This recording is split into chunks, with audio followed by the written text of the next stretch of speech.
Today we will talk about grading and reporting student performance.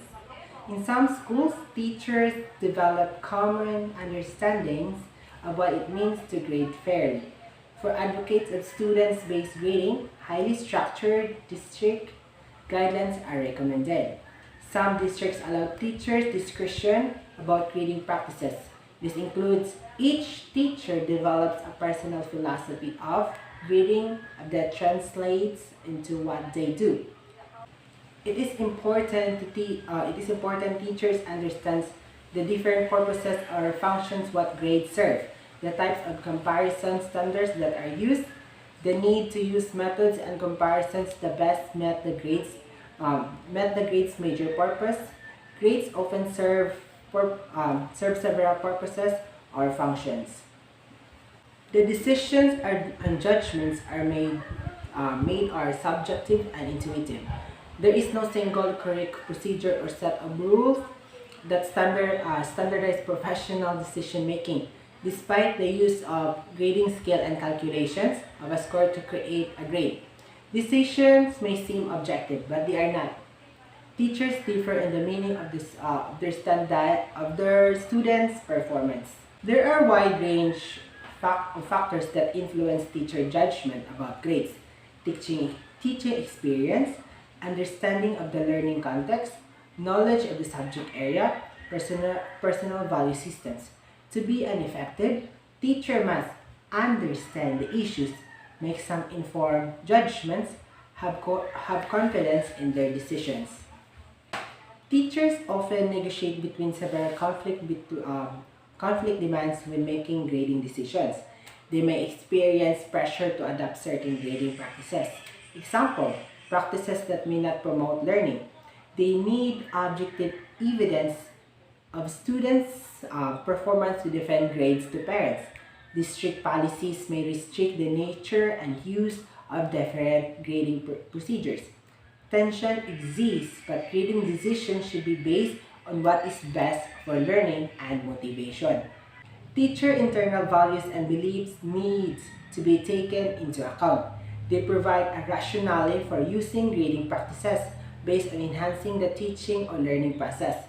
Teachers may give extra credit to enable students to pull up or low grades. Teachers may use different types of assessment so that every student has a chance of getting a good grade. Performance assessments may be used because they motivate and engage students. Grades have various intended and unintended impacts. For example, Mr. Castro decided to be fair to students by using the top score on a test as 100 and adjust the percentage correct for all other students accordingly. Students interpret and are affected by grades. Some important influences include the level of feedback communicated in a grade about student performance, whether grades are being used to compare students, how grade motivates students, whether factors other than performance should be included. One of the functions of grading is to provide feedback. When a student sees a grade with no comment, there is no information about why the grade was earned. The students may be disappointed and bewildered. However, it is simply not feasible to give detailed comments on each assignment or test. Teachers must make many practical judgments to target for intensive feedback. Sometimes feedback can have a negative effect. Too vague. In general, more detailed, individualized feedback has a positive effect on motivations. Students can make more accurate connections between how they prepared and their performance. Effective teachers learn to give students consistent, detailed, and useful feedback, taking practical constraints into account. An important function of marking and grading is to provide students with feedback about their academic performance. Although teachers should strive for a high degree of objectivity in grading, it is important to understand the role of professional judgment. When grading, teachers negotiate between external constraints, example, grade policies and limited time, and their professional values related to assessment.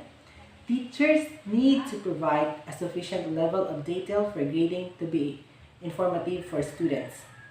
Reporting student progress to parents can be done through online grading programs, by phone, email, in notes and letters, and in conferences.